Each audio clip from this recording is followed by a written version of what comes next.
Salut, c'est Maupouche, bienvenue dans ce nouveau numéro de Dans la Bulle 2. Aujourd'hui, je vais vous parler de Adventure Man, donc le premier tome qui est paru en janvier dernier chez Glénat. Au niveau du scénario, on a un certain Matt Fraction, donc c'est du lourd. Le bonhomme est connu pour son Immortal Iron Fist, coécrit avec Ed Brubaker, son run sur Uncanny X-Men. Il est également connu pour Invincible Iron Man ou encore la série Hawkeye, véritable must-have, paru encore il y a peu chez Panini dans la collection Le Printemps des Comics. Je ne peux que vous recommander ce récit. Euh, donc au niveau de l'indé, on lui doit également Sex Criminals et aussi des incursions dans les univers de 30 jours de nuit ou encore Metal Gear Solid. Euh, voilà en bref pour le bonhomme. Pour la partie graphique, elle est assurée par Terry Dodson. Terry Dodson, il a un trait plein de charme et sulfureux, sans aucune vulgarité. Il sublime notamment les personnages féminins. Il est connu dans le milieu pour ses variantes cover qui sont magnifiques. Euh, moi je retiens surtout chez lui des séries Marvel comme Black Cat, Spider-Man, The Evil That Men Do ou encore Marvel Knights Spider-Man. Donc la première série était écrite par Kevin Smith et la seconde par Mark Millar. Donc voilà pour la parenthèse. Oui, il a un style fort proche enfin moi je le compare souvent à Frank Shaw ou Adam Hughes. Donc si vous situez. Au niveau du pitch d'Adventure Man, en fait, tout part d'un récit fictif, le dernier, lié aux aventures du célèbre héros. Euh, donc, c'est une sorte de personnage SF affrontant avec ses alliés romanesques une société de vilains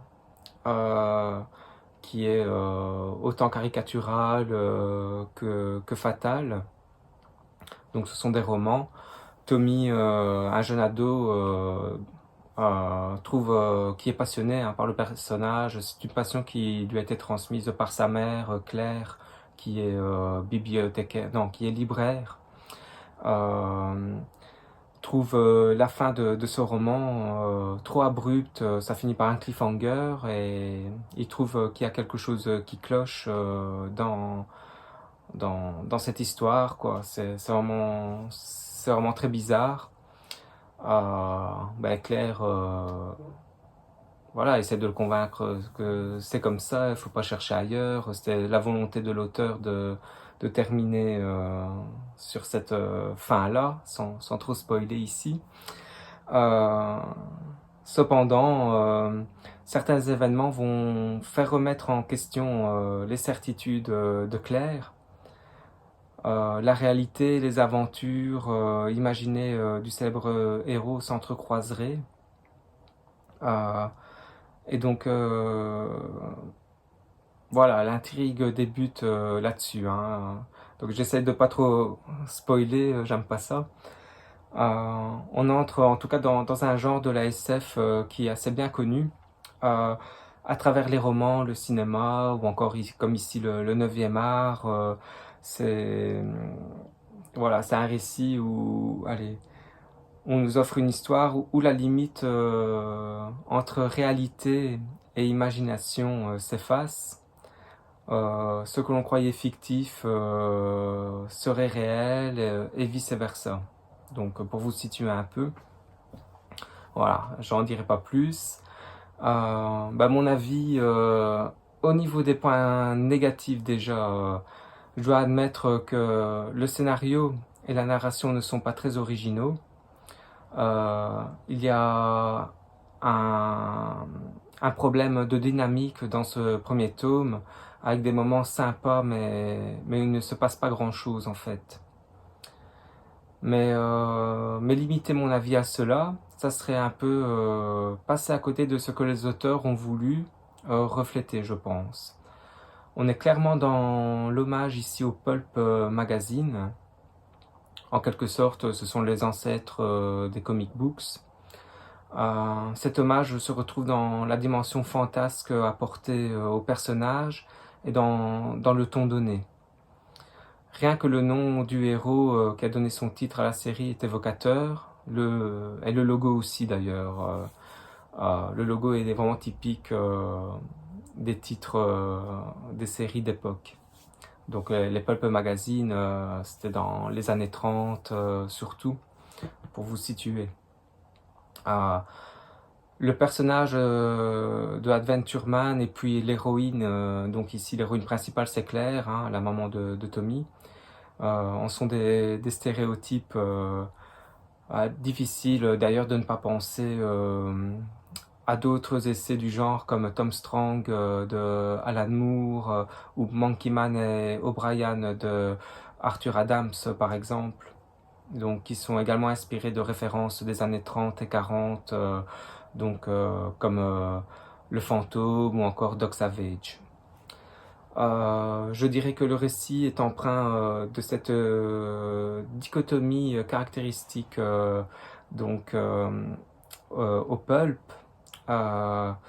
Donc il y a d'un côté les bons, de l'autre côté donc les bons avec leur sens de la justice et de l'abnégation. Et de l'autre côté il y a les ennemis, hein, qui sont cruels, assoiffés d'omnipotence, de domination, de richesse matérielle. On est vraiment dans ce credo-là, quoi. Et tout ça, voilà, met en exergue l'hommage au pulp. Une des forces de l'œuvre, et c'est bien l'aspect qui la sauve pour moi, c'est le travail sur les caractérisations des personnages principaux.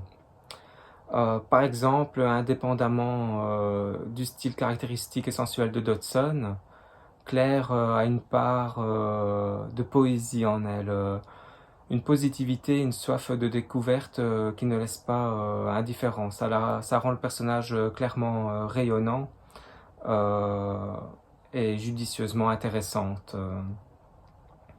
Autre point positif, je ne peux que retenir la partie graphique de Dodson accompagnée, c'est vrai, il faut le préciser, pour la colorisation de son épouse Rachel Dodson, avec qui il collabore souvent. Voilà, les planches elles sont superbes, elles fourmillent de détails, les perspectives sont vraiment très bien. D'ailleurs, je vais vous montrer. Donc ici déjà, si vous n'aviez pas vu la cover, hein, si vous connaissez pas le dessinateur, ça vous donne une idée du style. Et je vais vous trouver une petite planche ici, au hasard. Enfin, ça fourmille de détails, les caractères ils sont vraiment, comme je vous disais, hein, très sensuels. Donc, par exemple, regardez-moi ça, c'est magnifique. Donc, voilà, donc c'est vraiment aussi un gros point fort de ce récit. L'artiste n'a pas été avare en détail, comme je disais, ça pullule de partout. Les cases fourmillent d'éléments et on y retourne en fait, on y revient parce que, moi je me suis surpris à retourner en arrière pour bien regarder chaque case, tellement il y a des éléments. En bref, le récit sera intéressant surtout par le graphisme que par les caractérisations des personnages, pour peu que l'on soit sensible aux références au pulp qui le transcendent tout le long. À défaut, la trame peut paraître assez simpliste, convenue et linéaire. Donc tout dépendra de votre sensibilité en fait. Bah, j'ajouterais que vivement la suite, hein, parce que la fin est frustrante. J'espère qu'on aura droit à cette suite. Mais voilà, je peux que... Enfin, moi j'ai bien aimé, je ne peux que vous recommander donc ce titre en fonction euh, de vos affinités en fait. Voilà.